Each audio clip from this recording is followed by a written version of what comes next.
السلام علیکم ورحمۃ اللہ وبرکاتہ۔ الحمد للہ الحمد للہ وکفى وسلام علی عباده الذین اصطفى اما بعد فاعوذ باللہ من الشیطان الرجیم بسم اللہ الرحمن الرحیم للہ ما فی السماوات وما فی الارض وَإِن تُبْدُوا مَا فِي أَنفُسِكُمْ أَوْ تُخْفُوهُ يُحَاسِبْكُم بِهِ اللَّهُ فَيَغْفِرُ لِمَن يَشَاءُ وَيُعَذِّبُ مَن يَشَاءُ وَاللَّهُ عَلَى كُلِّ شَيْءٍ قَدِيرٌ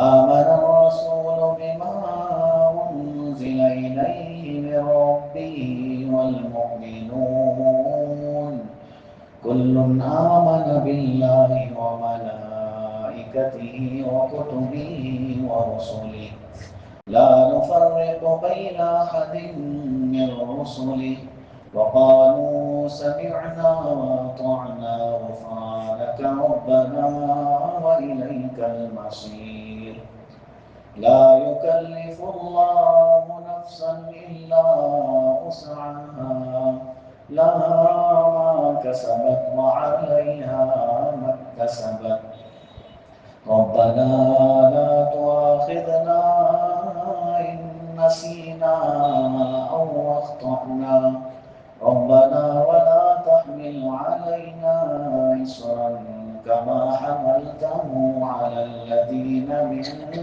قبلنا ربنا ولا تحملنا ما لا طاقة لنا به واعف عنا واغفر لنا وارحمنا أنت مولانا فانصرنا على القوم الكافرين صدق الله العظيم۔ اللہ کے لاڈلے اور پیارے بندوں، میرے دینی بھائیوں، عزیز و دوستوں اور بزرگوں، یہ سورۃ البقرہ کا آخری رکوع ہے۔ اس میں 3 آیتیں ہیں۔ 2 آیتیں جیسے پہلے بھی بتائی گئی کہ اس کی اپنی خاص فضیلت ہے، لیکن اس فضیلت کو بتانے سے پہلے اس آیت میں جو چیزیں تفصیلی طور پر ہمارے سامنے رکھنی ہیں ہم سب سے پہلے اسے سن لیتے ہیں۔ اللہ تعالیٰ نے اس آیت میں فرمایا کہ جو کچھ آسمانوں اور زمینوں میں ہے سب اللہ کا ہے، یعنی بادشاہت یہ صرف اور صرف اللہ کی ہے، اللہ کے علاوہ کوئی آسمان اور زمینوں کا مالک نہیں ہے۔ جو کچھ آسمانوں اور زمینوں میں ہے یہ سارا کچھ اللہ کا ہے۔ آگے اللہ نے فرمایا وَإِن تُبْدُوا مَا فِي أَنفُسِكُمْ، جو باتیں تمہارے دلوں میں تمہارے نفسوں میں اگر تم اس کو ظاہر کرو یا چھپاؤ لیکن اللہ اس کا حساب لے گا، کیونکہ اللہ تعالیٰ کی بادشاہت اور ملکیت بہت بڑی ہے۔ ابھی جو بات ہمارے دلوں میں وسوسے کے درجے میں جو پیدا ہوتی ہے، اللہ نے اس آیت میں فرمایا اس پر تمہاری پکڑ ہوگی، تمہارا حساب لیا جائے گا۔ فَيَغْفِرُ لِمَن يَشَاءُ وَيُعَذِّبُ مَن يَشَاءُ، اللہ جسے چاہتے ہیں معاف کرتے ہیں اور جسے چاہتے ہیں عذاب دیتے ہیں۔ وَاللَّهُ عَلَى كُلِّ شَيْءٍ قَدِيرٌ، اللہ تعالیٰ ہر چیز پر قدرت رکھنے والے ہیں۔ اب اس میں ایک چیز بہت سمجھنے والی یہ ہے کہ دل میں انسان کیسے اس چیز کو برداشت کرے، کیونکہ ظاہر سی بات ہے انسان ہے، وسوسے تو خود بخود پیدا ہو جاتے ہیں۔ ایسے ہی گناہ کا خیال آتا ہے، گناہ نہیں کیا لیکن اس پر اس کی پکڑ ہو جائے گی، اس پر اس کی گرفت ہو جائے گی، تو یہ تو پھر بہت مشکل ہو جائے گا۔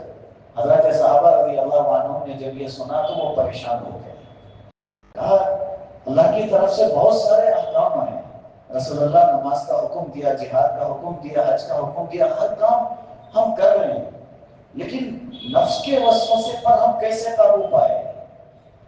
کیونکہ یہ بے اختیار بھی آ جاتے ہیں، بغیر اختیار کے وہ چیز ہمارے نفس میں پیدا ہو جاتی ہے، اس پر بھی اللہ پکڑ کریں گے، اس پر بھی اللہ گرفت کریں گے۔ حضرت مفسرین نے یہاں بتایا کہ اس کے کچھ مطلب ہیں۔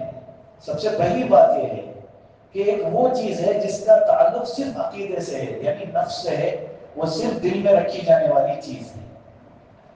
صرف خیال آ رہا ہے، اللہ پکڑیں گے نہیں. صرف خیال آ رہا ہے اور بے اختیار، یہ خود سے نہیں، بے اختیار اس کا خیال آ رہا ہے، اس پر گرفت نہیں ہوگی. لیکن اس پر پکا ارادہ کر لے تو گرفت ہوگی. جیسے کوئی غلط عقیدہ خیال آ گیا، ذہن میں آ گیا، اگر اس پر پکا ارادہ نہیں ہے تو اس پر پکڑ نہیں ہوگی. لیکن اگر پکا ارادہ ہو گیا تو اس پر گرفت ہو سکتی ہے.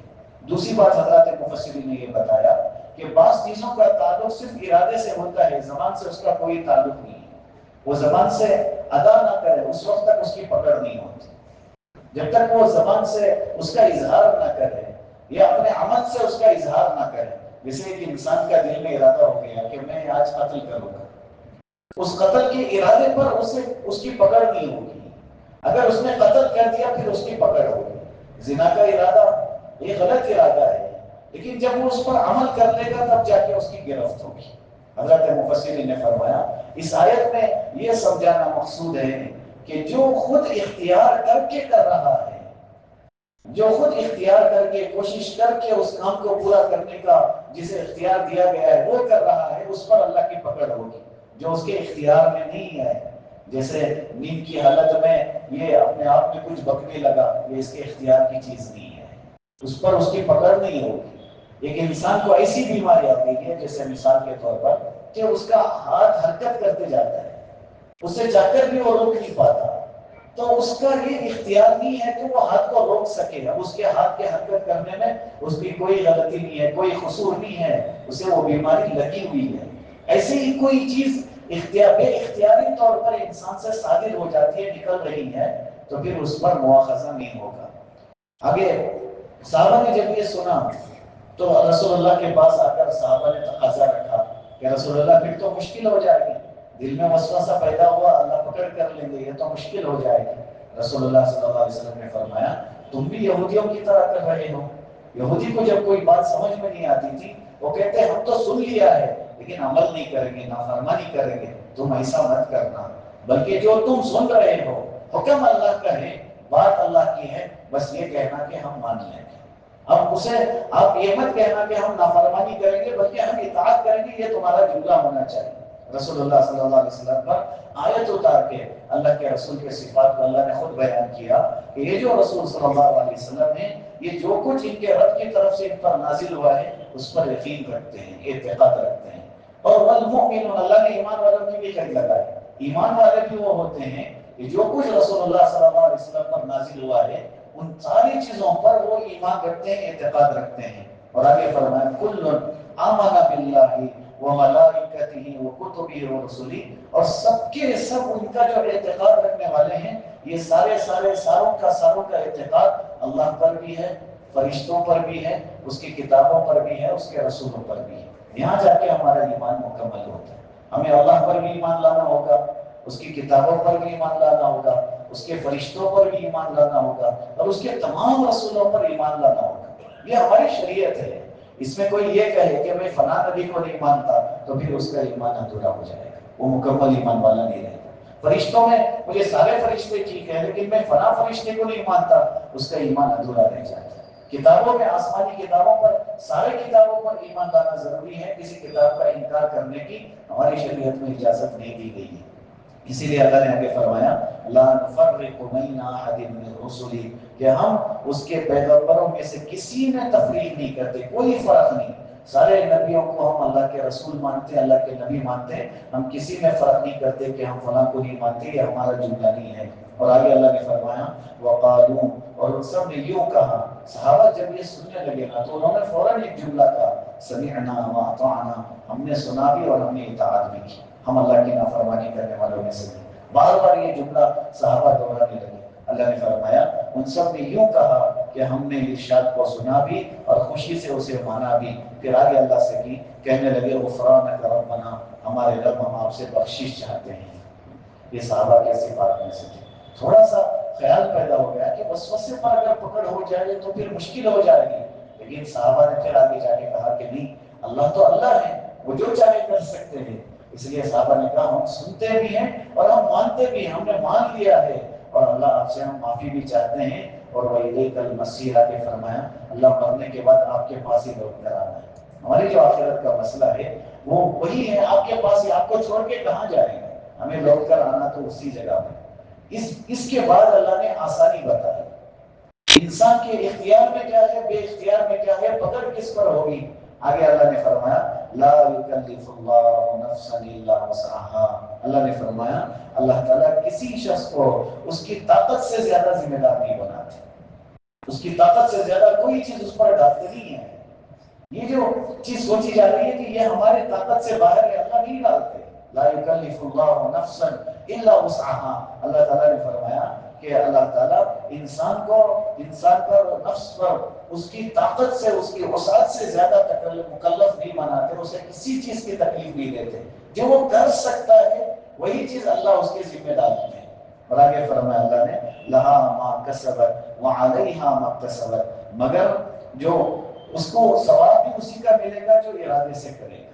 اللہ نے فرمایا ثواب تمہیں اس چیز کا ملے گا جسے تم اختیاری طور پر ارادے سے کرو گے، اور تمہیں گناہ بھی اس چیز کا ملے گا جسے تم اختیاری کے طور پر کرو گے، ارادے کے ساتھ کرو گے۔ وعلیہا ما اکتسبت، اب نفع اور نقصان انسان کے ارادے سے جوڑ دیا اللہ نے، کہا تمہیں جب تم ارادہ کر کے ثواب کا کام کرو گے تمہیں ثواب ملے گا، جب تم ارادہ کر کے گناہ کا کام کرو گے پھر تمہیں گناہ ملے گا۔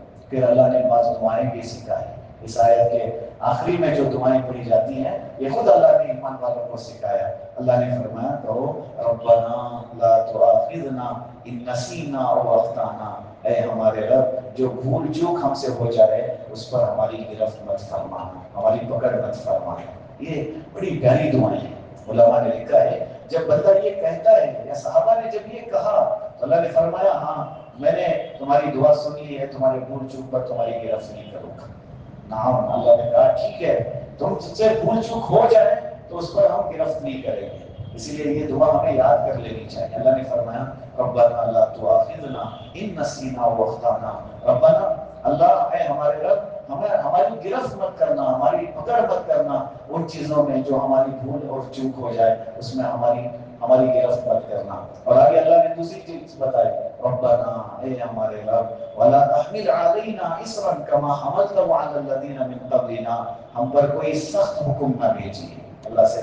اللہ نے ہمیں خود یہ دعا سکھائی کہ اللہ کوئی ہم پر سخت حکم نہ بھیجیے، ایسا حکم جیسے کہ تم نے اس سے پہلے والے لوگوں پر ڈالا تھا، جیسے کہ ہم سے پہلے لوگوں پر آپ نے وہ بوجھ ڈالا تھا۔ یعنی اس کے ذہن میں حضرت مفسری نے لکھا بنی اسرائیل جب ان کے جسم پر نجاست لگ جاتی تھی، دھونے سے پاک نہیں ہوتی تھی، اسے کاٹنا پڑتا تھا۔ ان کے کپڑے پہ اگر لگ جاتی تو کپڑا دھونے سے پاک نہیں ہوتا تھا، اس کپڑے کو الگ کرنا پڑتا تھا، وہ کبھی پاک نہیں ہوتا تھا۔ بلکہ علماء نے یہاں تک فرمایا ہے کہ بنی اسرائیل کو ان کی توبہ کے لیے بعض موقع پر اللہ نے کہا کہ تمہیں قتل کرنا ہوگا تب جا کے تمہاری توبہ قبول کرے گا۔ تم نے گناہ کیا ہے، تمہاری سزا یہ ہے کہ تمہیں معافی تب ملے گی جب تمہاری گردن اڑائی جائے گی، تمہیں قتل کیا جائے گا۔ لیکن ہماری بات ہی الگ ہے، اللہ نے دعا بھی سکھایا کہ اللہ پچھلی امتوں پر جو آپ نے ڈالا تھا ویسے حکم ہم پر مت ڈالنا، اور اللہ نے ہم پر رحم بھی کیا۔ ہاں کتنے بھی سال بھی گزر جائیں گا بس اللہ سے کہنا اللہ معاف کر دے تو پھر اللہ معاف کر دیتا۔ بلکہ اتنی زیادہ آسانی رسول اللہ کی شریعت نے بتایا کہ ایک انسان ہے بھرے مجمع میں بیٹھا ہے، ہاتھ بھی نہیں اٹھایا تھا، بس دل ہی دل میں روتے ہوئے اللہ سے کہتا تھا کہ اللہ معاف کر دے تو اللہ معاف کر دیتا۔ میں نے گزشتہ دوسری جگہوں پہ یہ واقعہ سنایا، ابن قدامہ رحمہ اللہ نے التوابین کی کتاب لکھی، اس میں یہ واقعہ لکھا کہ حضرت موسیٰ علیہ السلام کے زمانے میں جب بارش رک گئی تو حضرت موسیٰ علیہ السلام اپنی قوم کو لے کر نکلے، جمع ہو گئے سارے، اللہ سے مانگ رہے، حضرت موسیٰ مانگ رہے اللہ بارش بھیج دے، ہم پریشان ہیں، جانور پریشان ہیں۔ اللہ کے رسول حضرت موسیٰ کی دعا پر بارش نہیں آئی، حضرت موسیٰ علیہ السلام پریشان ہو گئے، اللہ آپ میری دعا تو کبھی رد نہیں کرتے، آج بارش کیوں نہیں آ رہی ہے؟ تو اللہ نے فرمایا موسیٰ تمہارے اس مجمع میں ایک بندہ وہ ہے 40 سال سے لگاتار اس نے مجھے ناراض کیا ہے، 40 سال میں ہر وہ گناہ کر لیا جو مجھے پسند نہیں ہے، سارے گناہوں کو اس نے کر ڈالا ہے، جب تک وہ بندہ یہاں سے نہیں نکلے گا میں بارش نہیں برساؤں گا۔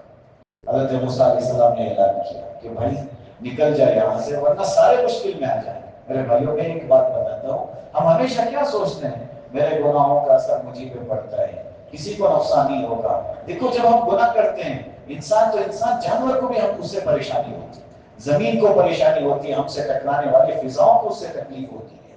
گناہوں کا اثر بہت دور تک جاتا ہے، ہمیں اس کا احساس نہیں ہے. اس لیے جہاں کہیں بھی ایمان والے حالات میں ہو یا مساجد حالات میں ہو یا مدارس حالات میں ہو یا کوئی بھی طرح سے مسلمان پریشان ہو، وہاں ہم اپنے آپ کو ذمہ دار کہنا ہے کہ ہمارے گناہوں کی نحوست کی وجہ سے ہو رہے ہیں.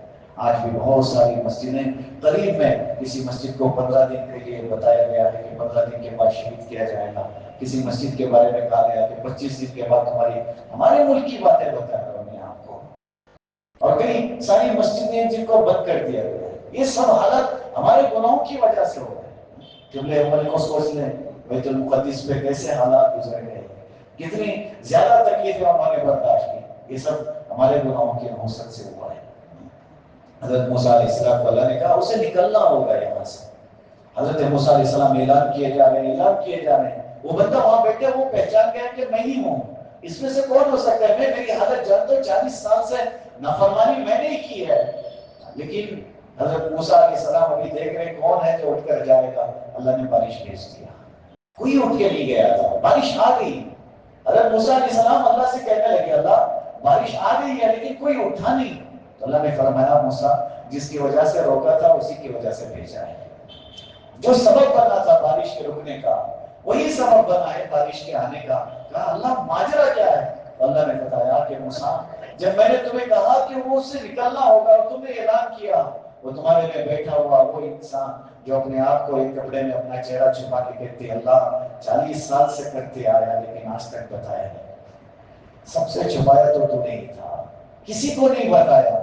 آج اگر تو کہتا ہے کہ میں اٹھ کر جاؤں، میرے اٹھ کر جانے سے میرے ان گناہوں پہ پردہ تو ہٹ جائے گا لیکن سب کو پتہ چل جائے گا اللہ پردہ تو نے ڈالا ہے، معاف تو ہی کرے گا. اللہ آج معاف کر دینا، آئندہ کبھی گناہ نہیں کروں گا. اللہ آج اس مجمع میں مجھے ذلیل اور رسوا مت کرنا، آج معاف کر دینا، پھر میں کبھی گناہ نہیں کروں گا.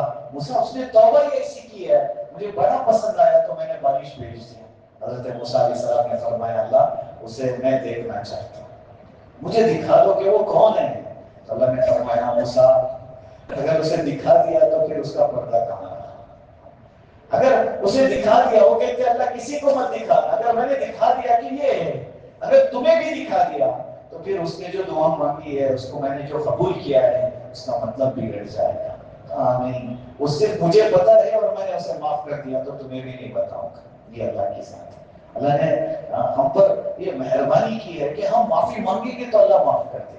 یہ پچھلی امتوں کے ساتھ سختی تھی. بعض امتوں کے بارے میں بتایا گیا ہے کہ جب وہ گناہ کرتے تھے رات میں چھپ کے گناہ کرتے تھے، صبح میں جب ان کے گھر سے باہر نکلتے تو ان کی گھر کی ڈیریز پر لکھا ہوا ہوتا تھا کہ اس نے رات میں فلاں گناہ کیا. میرے بھائیوں ہم اپنی حالت پر غور کریں، اگر یہ معاملہ ہمارے ساتھ ہوتا تو ہمارا کیا ہوتا؟ اگر ایسا جو پردہ اللہ نے ڈالا ہوا ہے اگر وہ ہٹا لینا تو پھر ہمارا کیا ہوگا؟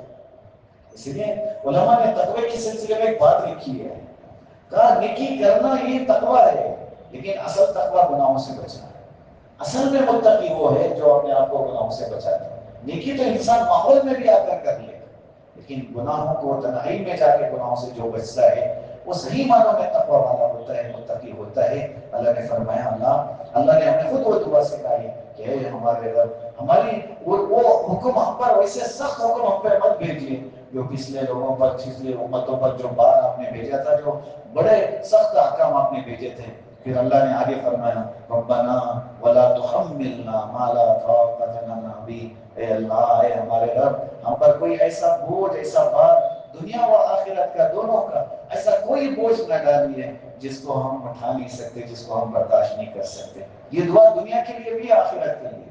اللہ ایسی کوئی ذمہ داری ہم پر مت ڈالیے جسے ہم دنیا میں پورا نہیں کر سکتے، یا آخرت میں ایسا بوجھ ہم پر مت ڈالیے جسے ہم اٹھا نہیں سکتے. اور پھر اللہ نے فرمایا مانگو ایسے واعف عنا، اللہ ہم سے درگزر کر دیجیے. یہ دعا اللہ نے سکھائی. واعف عنا، اللہ ہم سے درگزر کر دیجیے. واغفر لنا، اللہ ہماری بخشش کر دیجیے، اللہ ہمیں معاف کر دیجیے. وارحمنا، اللہ ہم پر رحم فرمائیے، اللہ ہمارے حال پر رحم فرمائیے. انت مولانا، آپ ہی ہمارے کارساز ہیں، آپ ہی ہمارے مددگار ہیں، آپ ہی ہمارے کام بنانے والے ہیں. فانصرنا علی القوم الکافرین، اللہ کافر لوگوں کے ہمارا غلبہ نصیب فرمائیے، ان کے مقابلے میں آپ ہماری مدد فرمائیے۔ یہ دعا اللہ پاک نے ہمیں سکھائی ہے۔ میرے بھائیوں، اس کے بارے میں دو روایتیں ملتی ہیں۔ پہلی روایت یہ ہے کہ رسول اللہ صلی اللہ علیہ وسلم حضرت جبرائیل علیہ السلام کے ساتھ بیٹھے تھے، ایک دم سے آواز آئی زور سے، تو اللہ کے رسول صلی اللہ علیہ وسلم کو حضرت جبرائیل علیہ السلام نے فرمایا کہ نبی جی، عرش کے نیچے آج ایک دروازہ کھلا ہے جو اس سے پہلے کبھی نہیں کھلا، آج پہلی مرتبہ کھلا ہے۔ تھوڑی دیر میں ایک فرشتہ رسول اللہ صلی اللہ علیہ وسلم کے پاس آ کے سلام کرنے لگا۔ حضرت جبرائیل علیہ السلام نے فرمایا کہ نبی جی، یہ وہ فرشتہ ہے جو پہلی مرتبہ دنیا میں تشریف لایا ہے صرف آپ سے ملاقات کرنے کی۔ اب وہ فرشتہ آ کے رسول اللہ صلی اللہ علیہ وسلم کے پاس بیٹھ کر اس نے ایک تحفہ دیا اور اس نے کہا کہ نبی جی، یہ کسی کو نہیں ملا ہے، عرش کے خزانوں میں سے، جنت کے خزانوں میں سے اللہ پاک نے یہ صرف آپ کے لیے میرے ہاتھوں بھیجا ہے، اسے آپ قبول فرمائیں۔ رسول اللہ صلی اللہ علیہ وسلم کو اس وقت میں سورۃ الفاتحہ اور یہ سورہ بقرہ کی آخری دو آیتیں تحفے میں دے کر گئے۔ اللہ کی طرف سے آیا اور یہ ایک عظیم تحفہ تھا۔ اور ایک روایت میں ملتا ہے کہ رسول اللہ صلی اللہ علیہ وسلم جب معراج کے سفر پر گئے، ایک جگہ پہ جا کے اس سفر کے انتہا پر جبرائیل رک گئے، ایک جگہ پہ رک گئے، سدرۃ المنتہا پہ انہوں نے اپنا سفر روک لیا اور رسول اللہ سے فرمایا آپ جائیں۔ اللہ کے رسول صلی اللہ علیہ وسلم نے فرمایا جبرائیل، دوستی ہے ہماری، تم درمیان میں چھوڑ رہے ہو، یہاں مجھے یہاں سے آگے جانا پڑے گا۔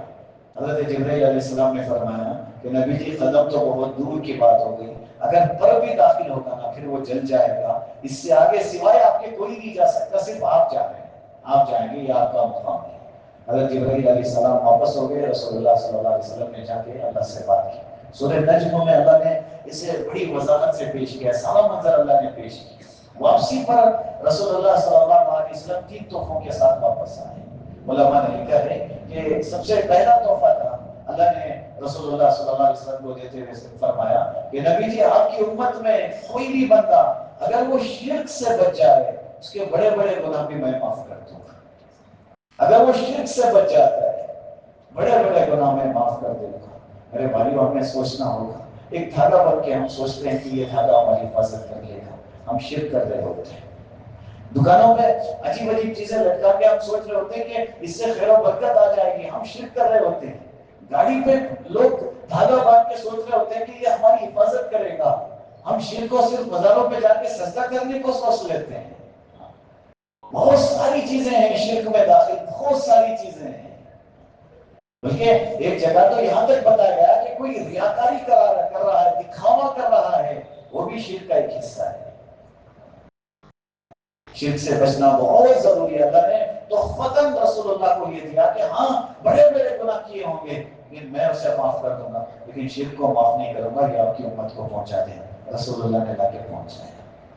اس لیے آج بھی الحمدللہ ان علاقوں میں عرب کے شرک سے پورا علاقے کا علاقہ پاک ہوتا ہے۔ صحابہ کی جو اولاد میں وہ توحید کے معاملے میں بڑے مضبوط ہوتے ہیں، کیونکہ جب عربوں کے ساتھ ہمارا سفر تھا، جب ان کے ساتھ ہم رہے تو اس درمیان میں ہم نے ان کو بڑے غور سے اس چیز میں دیکھا کہ وہ توحید میں بڑے مضبوط تھے۔ آندھرا کے علاقے میں ہم تھے تو جس انسان کے ہاتھ میں یا گلے میں تعویذ لٹکی ہوئی، ہاتھ میں کوئی بٹا بندھا ہوا دیکھتے ہیں، اگر ہم اسے سلام کرتے تو وہ تعجب سے ہمیں دیکھ کے پوچھتے کیا یہ مسلمان ہے؟ کیا یہ مسلمان ہے جسے آپ سلام کر رہے ہیں؟ ان کو تعجب ہو جاتا کہ یہ مسلمان کیسے بدعقیدے کے ساتھ مسلمان بنے ہوئے ہیں، ان کو تعجب ہو جاتا۔ رسول اللہ نے لا کے بتایا کہ شرک سے بچ جانا۔ دوسری چیز علماء نے لکھا ہے کہ اللہ کے رسول کو اللہ نے یہ آیتیں دی جس میں کتنی پیاری پیاری دعائیں اللہ سے مانگنے کا سلیقہ اللہ نے ہمیں سکھایا، ورنہ ہمیں کہاں پتا چلتا کہ اللہ سے مانگنا کیسے، اللہ سے کیا کیا مانگے۔ ہم ہاتھ اٹھاتے تو کیا کہتے ہیں؟ اللہ مجھے وہ بھی دے دیجیے، یہ بھی دے دیجیے۔ اللہ سے جو دعائیں مانگنا اللہ نے سکھایا نا، اللہ ہماری طاقت سے زیادہ ہم نہیں اٹھا سکتے، آپ وہی دیجیے جو ہم اٹھا سکتے ہیں۔ اللہ ہماری بھول چوک پر بھی ہماری پکڑ نہ فرما، اللہ سے مانگنے کا سلیقہ بھی اللہ نے سکھایا۔ تیسری چیز علماء نے لکھا ہے، رسول اللہ صلی اللہ علیہ وسلم نے آ کے بتایا کہ مجھے اللہ نے نماز دیا، تحفے میں اللہ نے نماز دیا۔ جب لے کے 50 نمازیں لے کے واپس آیا تو اس وقت میں موسیٰ علیہ السلام نے روک کے کہا کہ نبی جی کیا کر رہے ہیں آپ؟ 50 نمازیں، میری امت کو اللہ نے 2 نماز پڑھنے کو کہا تھا، نہیں پڑھ سکی، آپ کی امت 50 پڑھ لے گی؟ آپ جاؤ تخفیف کرو، کم کراؤ۔ رسول اللہ گئے، کہا اللہ تھوڑا سا کم کر دیجئے، میری امت کو مشکل ہو جائے گی۔ اللہ نے کہا چلو 45 کرتا ہوں۔ واپس آئے، موسیٰ علیہ السلام نے روکا، کیا ہوا؟ کہا 45 اللہ نے کر دیے۔ کہا نہیں کر پائے گی تمہاری امت، 45 نہیں پڑھ پائے، آپ جائیں۔ علماء نے لکھا ہے 9 مرتبہ رسول اللہ نے، ہر مرتبہ 5 نمازیں کم ہوتی گئی۔ 5 نمازیں جب لے کے آ رہے تھے، میں پورے امانت سے آپ کے سامنے رکھ رہا ہوں، توجہ سے سننا۔ حضرت موسیٰ علیہ السلام نے کہا کہ رسول اللہ آپ کی امت نہیں پڑھ پائے گی، آپ واپس جا کے کم کرا لیں۔ علماء نے 2 بات لکھی ہے، ایک بات یہ لکھی ہے کہ اگر میں گیا اس بار میں اور اللہ نے کہا کہ جاؤ تمہاری امت کو نماز ہی نہیں ہے، تو میری امت کا نقصان ہو جائے گا، کیونکہ ہر مرتبہ 5 کم کیے جا رہے تھے۔ اب کی بار اگر کم کر دیا تو 5 کے 5 ختم ہو جائیں گے، میری امت نماز سے معلوم ہو جائے گی، میں نہیں جاؤں گا۔ اور دوسری بات رسول اللہ نے بتایا، نہیں مجھے بھروسہ ہے میری امت اتنا تو کر لے گی، مجھے بھروسہ ہے میری امت یہ نہیں چھوڑے گی، یہ کر لے گی۔ اور کتنی فیصد امت ہے جو اس بھروسے کو توڑے ہوئی ہے؟ ہمیں فجر بوجھ لگتی ہے، ہمیں عصر کی نماز میں آنے میں کاروبار کا حرج لگتا ہے، شام میں ہم تھکے رہتے ہیں، ہمیں شام نہیں پڑھ پاتے، لیکن رسول اللہ نے پورے اعتماد سے بتایا نہیں میری امت کر لے گی، یہ نہیں چھوڑے گی، یہ کر لے گی۔ کتنے ساتھی ہیں جو اکیلے نماز پڑھ کے سوچتے ہیں ہم نے نماز کا حق ادا کر دیا، کتنے ہیں جو گھروں میں نماز پڑھ کے سوچ لیتے ہیں ہم نے نماز پڑھ دی، کہ رسول اللہ نے فرمایا نہیں میری امت میرا اعتماد نہیں چھوڑے گی، اتنا تو میری امت ضرور کر لے گی۔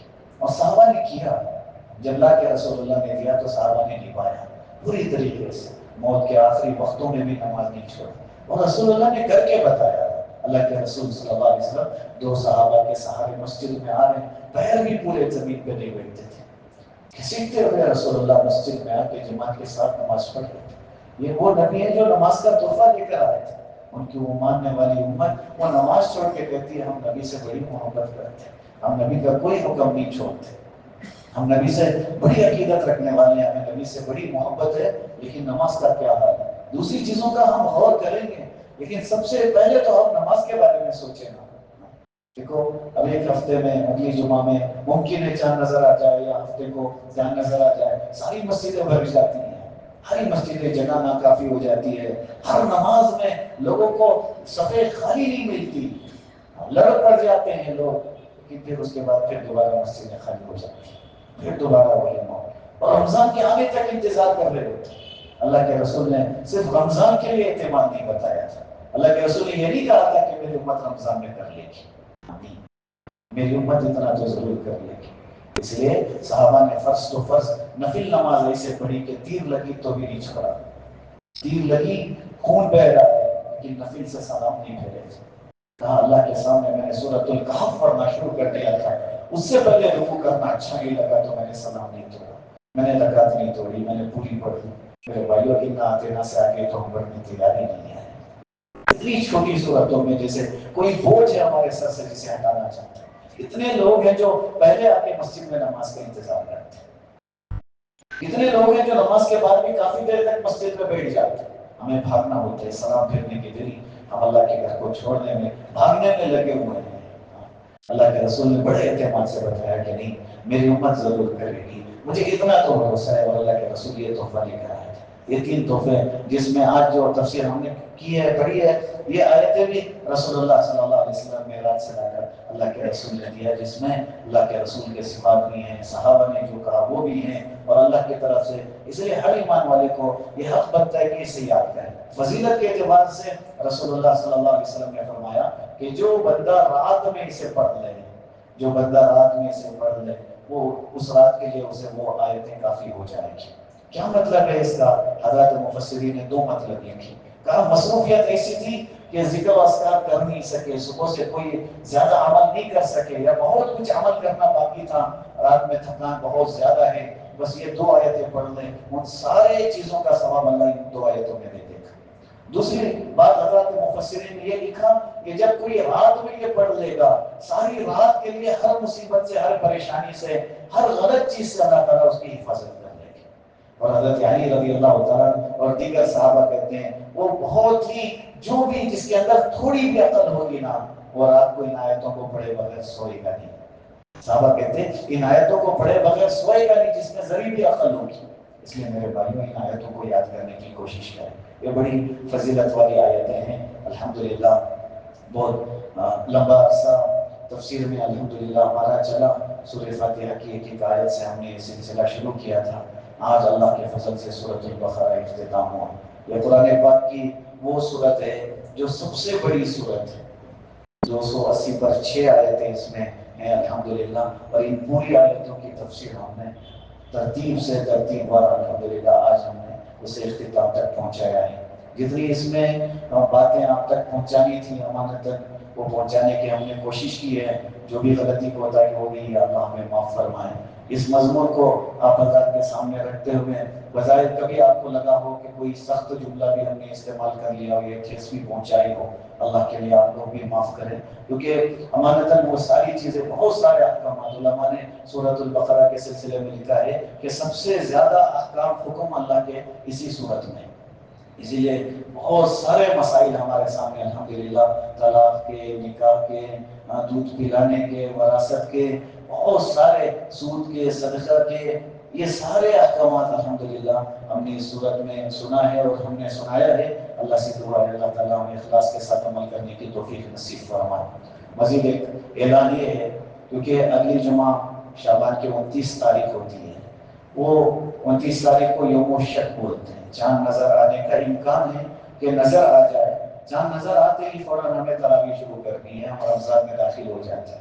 اس لیے اگلی جمعہ ہماری تفسیر نہیں رہے گی. اگلی جمعہ ہم چاند کا انتظار کریں گے. اگر نظر آتا ہے تو اللہ کا نام لے کے ہم رمضان میں داخل ہو جاتے ہیں. اگر نظر نہ بھی آیا تو بھی انشاءاللہ تفسیر ہی ہوگی. تفسیر کا سلسلہ اگر انشاءاللہ اللہ نے اگر چاہا تو رمضان کے بعد یہ سلسلہ دوبارہ ہمارا شروع ہوگا.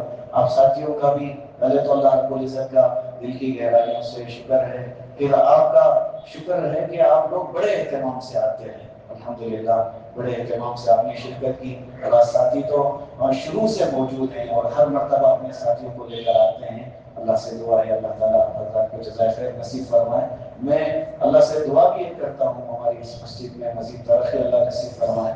یہ ذمہ دار احباب کے دل میں اللہ نے یہ بات ڈالی کہ یہ سلسلہ شروع کرنا. ایک ایک حرف, ایک ایک آیت جو ہم نے پڑھی ہے, جنہوں نے بھی اس کے لیے سبب بنے ہیں, اللہ تعالیٰ ہم تمام کو اس کا بہترین بدلہ نصیب فرمائے. رمضان چونکہ قریب ہے, وقت بھی کافی ہو گیا ہے, میں 2-3 باتیں بول کے اپنی بات کو ختم کر دیتا ہوں. رمضان کے لیے کچھ چیزیں بہت زیادہ ضروری ہیں. پہلی چیز یہ ہے کہ رمضان کی تیاری ہم ابھی سے شروع کریں. کافی چیزیں تیاری ہم کر لیتے ہیں, سیلی افطاری کا نظام کرنا, کپڑے خریدنا, یہ سب ٹھیک ہے, یہ بھی تیاری ہے. لیکن سب سے بنیادی تیاری کیا ہے کہ اپنے آپ کو رمضان کی عبادتوں کے لیے تیار کریں. اور وہ انسان سب سے زیادہ عبادت کے لیے تیار ہوتا ہے جو یہ سوچے کہ یہ میری زندگی کا آخری رمضان ہے. ہر ہمیشہ اللہ زندگی طویل دے گا, ہم کریں گے انشاءاللہ. لیکن رسول اللہ صلی اللہ علیہ وسلم کی روایت ہے, صحابہ نے رسول اللہ سے پوچھا کہ نبی جی سب سے بہترین انسان کون ہے؟ اللہ کے رسول نے فرمایا جس کی عمر لمبی ہو اور اس کے عمل اچھے ہو. عمر لمبی بھی ہو, کئی رمضان مل رہے اور ہر رمضان اچھے سے گزرا ہو. صحابہ نے پوچھا رسول اللہ برا انسان کون ہے؟ نبی نے فرمایا جس کی زندگی لمبی ہو اور عمل برا ہو. اس لیے زندگی کے کئی رمضان آئے اور گئے, کئی ساری تیاریاں کی ہیں, لیکن اب آنے والے رمضان کو ہم بڑے اہتمام سے گزاریں. اس کے لیے کچھ چیزیں کرنے کی ضرورت ہے. سب سے پہلی چیز یہ سوچے کہ ممکن ہے بہت سارے لوگ شاید ہماری طرح بیٹھ کے بول دیتے کہ میرے بھائیوں اب ہم ہیں, اگلے سال ہمیں ملے گا کہ نہیں ملے گا. ایسے کتنے لوگ دنیا سے چلے گئے؟ سننے والوں میں کتنے لوگ ہیں جو دنیا سے چلے گئے؟ اس لیے ممکن ہے کہ ہماری زندگی کا آخری رمضان ہو تو ہمیں بڑے اہتمام سے گزارنے کی ضرورت ہے. دوسری بات معافی مانگنا. معافی مانگنا کس سے ہے؟ اللہ سے. 11 مہینے ہم گندے ہو چکے ہوتے ہیں, 1 مہینہ پاک ہونے کے لیے ہے, اور پاک چیز میں آتی ہے. میں مثال سے سمجھاتا ہوں. ایک بچہ باہر کھیل رہا ہوتا ہے مٹی میں, جب اس کے ہاتھ گندے ہو چکے ہیں اور اسے بھوک لگی ہے, وہ دوڑ کے آ کے امی سے کہتے ہیں امی مجھے کھانا دے دو. ماں کہتی ہے پہلے ہاتھ دھو لو پھر کھانا ملے گا. وہ بچے کہتے ہیں نہیں مجھے ابھی چاہیے, فوراً دے دو. کتنا بھی کوشش کر لے لیکن ماں نہیں دیتی. کہا بیٹا پہلے ہاتھ صاف کرو پھر کھانا ملے گا, کیونکہ کھانا پاک چیز ہے, اسے پاک چیز سے کھایا جاتا ہے, گندگی اس میں شامل نہیں کی جاتی.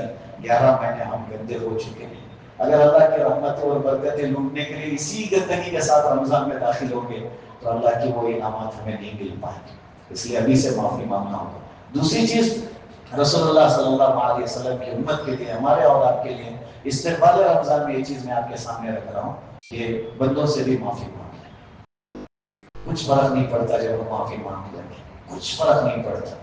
اور جس سے ہمارا کسی بھی وجہ سے رشتے ناطے میں فرق آیا ہو، کسی بھی وجہ سے ہمارا بڑا سا بڑا مسئلہ ہو، دیکھو وقت طویل ہو رہا ہے، آج آخری ہے اس لیے میں ختم کر دیتا ہوں، میں آپ سے معذرت بھی چاہتا ہوں اس بات کے لیے۔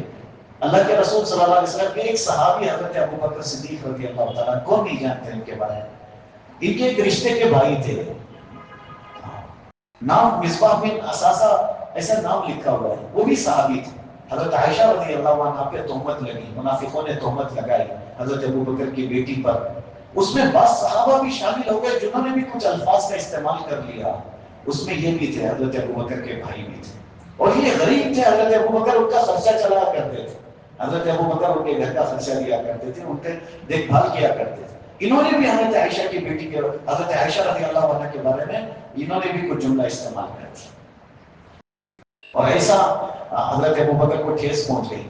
لیکن ابھی آیت نہیں اتری تھی، برات نہیں ہوئی تھی حضرت عائشہ کے بارے میں، اور حضرت عائشہ خود سوچ رہی ہیں کہ اللہ کے رسول پر کچھ خواب اتار دے گا یا کوئی اور شکل ہوگی، لیکن انہیں خود نہیں پتا تھا کہ اللہ ان کے لیے قرآن میں 18 آیتیں اتارے گا۔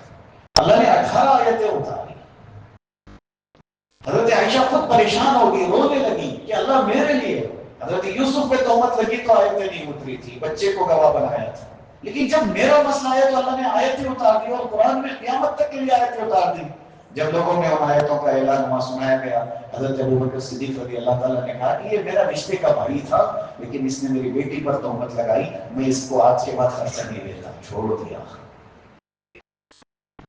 اب یہ بات سمجھانے کے لیے رسول اللہ نے ترغیب نہیں دی تھی، بلکہ اللہ نے آیت اتاری تھی کہ یہ کام غلط ہو رہا ہے، اللہ تحبون ان یغفر اللہ لکم۔ یہ 18ویں پارے کی آیت ہے جس میں اللہ نے یہ سوال کیا، کیا تم پسند نہیں کرتے کہ اللہ تمہیں معاف کرے؟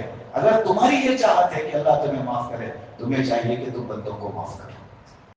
اللہ نے ترغیب دی، ابو بکر ہو گئی اس سے غلطی، تم چاہتے ہو میں تمہیں معاف کروں، تمہیں چاہیے کہ تم اسے معاف کر دو، وَلْيَعْفُوا وَلْيَصْفَحُوا۔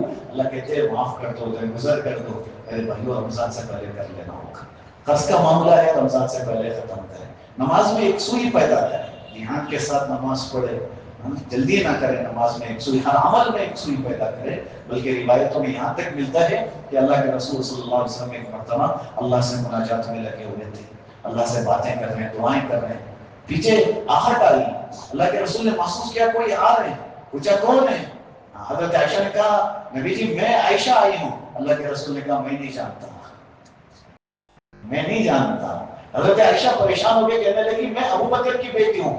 اللہ کے رسول نے فرمایا میں ابو بکر کو بھی نہیں جانتا۔ حضرت عائشہ پریشان ہو کے چلی گئی، دوسرے دن آ کے کہا رسول اللہ آپ نے یہ کہہ دیا؟ کہا عائشہ میرے اور اللہ کے درمیان کا معاملہ تھا، میں نہیں چاہتا کہ کوئی ہمارے درمیان میں آئے، تو میں نے کہہ دیا میں نہیں پہچانتا۔ ایسے عبادت کا یہ ربط ہوتا ہے۔ ایک اللہ والے تھے، ان سے ایک آدمی نے کہا کہ حضرت آپ کا جو خاص وقت ہے، مخصوص جو وقت ہے جس میں آپ دعا کرتے ہیں، آپ میرے لیے بھی دعا کریں۔ انہوں نے کہا کہ اگر اس خاص وقت میں نے تجھے یاد کیا تو پھر وہ خاص وقت نہیں رہے گا، وہ میرے اور میرے اللہ کے درمیان کا خاص وقت ہے، اس میں تو اگر درمیان میں آ گیا تو پھر وہ خاص وقت نہیں رہے گا۔ یہ اللہ والوں کی باتیں تھی۔ بہرحال ایک سوئی پیدا کرنے کی ضرورت ہے، بڑے اہتمام سے رمضان گزارے، اللہ سے دعا ہے اللہ تعالیٰ ہمیں عمل کی توفیق نصیب فرمائے۔ الحمدللہ رب العالمین، اللہم صلی علی سیدنا شفیعنا حبیبنا مولانا محمد وبارک وسلم۔ ربنا آتنا فی الدنیا حسنة وفی الآخرة حسنة وقنا عذاب النار۔ ربنا لا تؤاخذنا ان نسینا واخطأنا، ربنا ولا تحمل علينا إصرا كما حملته على الذين من قبلنا، ربنا ولا تحملنا ما لا طاقة لنا به، واعف عنا واعف عنا واعف عنا واغفر لنا واغفر لنا واغفر لنا وارحمنا وارحمنا وارحمنا، انت مولانا فانصرنا على القوم الكافرین۔ اللہ بڑے گناہ گار ہیں، اللہ بڑے خطا کار ہیں، اللہ مجرم و سیاہ کار ہیں، اللہ اس گندگی کے ساتھ آپ کے سامنے ہاتھ اٹھانے کے قابل بھی نہیں ہے، اللہ اس گندگی کے ساتھ آپ کے سامنے مانگنے کے قابل بھی نہیں ہے، اللہ اس گندگی کے ساتھ آپ کو چہرہ دکھانے کے قابل بھی نہیں ہے، لیکن جائے تو کہاں جائے، آپ کے علاوہ کوئی ہمارا نہیں ہے اللہ، اللہ آپ کے علاوہ ہمارا کوئی نہیں ہے، اگر آپ نے بھی چھوڑ دیا تو ہم بے سہارا ہو جائیں گے، ہمارا کوئی سہارا نہیں رہے گا، اللہ ہمیں معاف فرما دے، ہمیں معاف فرما دے، اللہ ہمیں معاف فرما دے، اللہ ہمیں معاف فرما دے، اللہ ہمیں معاف فرما دے، تو نہیں تو پھر کون معاف کرے گا، تیرے علاوہ کوئی معاف کرنے والا نہیں ہے، اللہ 40 سال جس نے گناہ کیا بیٹھے بیٹھے ارادہ کیا تھا تو نے معاف کر دیا، ہمیں بھی معاف کر دے اللہ، اللہ ہمیں بھی معاف کر دے، اللہ ہمیں بھی معاف کر دے، اللہ گناہ کرتے ہوئے ہم نے کبھی سوچا بھی نہیں تھا کہ اس گناہوں سے تو ناراض ہو جائے گا، اللہ تیری ناراضگی ہمیں صاف نظر آ رہی ہے، اللہ کئی ساری عبادتوں کی توفیق ہم سے چھین گئی ہے، اللہ سجدے کی لذت ختم ہو گئی ہے، تیرے سامنے کھڑے ہو کر بھی ہم حاضر نہیں رہتے، اللہ تلاوت کی لذت ختم ہو گئی ہے، تیرے نام لینے کی لذت ختم ہو گئی ہے، اللہ دنیاوی چیزوں کی لذتوں میں پڑ گئے ہیں، اللہ تو ہم سے ناراض مت ہونا، اللہ ہم سے ناراض مت ہونا، اللہ ہم سے ناراض مت ہونا، ہمیں معاف فرما دے اللہ، زندگی کے بہت سارے رمضان آئے اور گزر گئے، لیکن ہم نے قدر نہیں کی ہے، آنے والے رمضان کی صحیح قدر کرنے کی توفیق نصیب فرما، اللہ ایک سلسلہ آپ کے فضل سے شروع ہوا، سورہ فاتحہ کی پہلی آیت سے ہم نے چلے تھے، اللہ سورہ بقرہ کے اختتام تک ہم پہنچے، اس میں ہمارا کوئی کمال نہیں ہے، اس میں ہمارا کوئی کمال نہیں ہے، یہ سب آپ کے فضل سے ہوا ہے، آپ کی توفیق سے ہوا ہے، اللہ اخلاص دے دے، اللہ اخلاص دے دے، اللہ اللہ اخلاص دے دے، اللہ ریاکاری سے ہماری حفاظت فرما، اللہ ہم یقین کے ساتھ کہہ سکتے ہیں کہ ہم نے حق ادا نہیں کیا ہے، ہمیں معاف فرما دیں، سننے میں کہنے میں، اللہ جتنی غلطیاں کوتاہیاں ہوئی ہیں سب کو معاف فرما، جتنا سنا ہے اللہ عمل کی توفیق نصیب فرما، اللہ کہنے والا بھی بڑا محتاج ہے،